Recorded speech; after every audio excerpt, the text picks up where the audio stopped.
Осы қожелі мантысын жиі жасап жеп тұратындар бар ма? Бүгін бір қатты жегім келіп жасайыншы дедім. Бірақ не үшін аты қожелі манты деп аталатын әлі күнге дейін түсінбеймін. Білетіндер болса, видео астына жазып кетсеңіздер болады. Алдымен ұнға тұз және де салқын су құйып, қаттылау, тығыздау қамыр илейміз. Дайын болған қамырды бірден 4 бөлікке бөліп, пакетикке салып, 10-15 минутқа тындырып қойдым. Одан кейін барынша жұқалап жайыңыздар.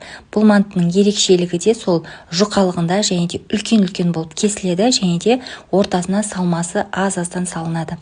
Жайып болғаннан соң міндетті түрде бетіне сұйық май жағып жіберіңіздер, сол кезде сочный болып шығады. Дәл видеодағыдай үлкен-үлкен формада кесіп дайындап аламыз. Салмасын аз қасықты қатты толтырмай салсаңыздар жеткілікті. Бір жағынан етке де эконом. Дәл видеодағыдай мантыны түйіп шығамыз. Мантыларымыздың формасы дәл осылай үлкен болады. Манты қазанның астын майлап, осы мантыларымызды саламыз. Бетіне міндетті түрде молырақ етіп сұйық май жағыңыздар.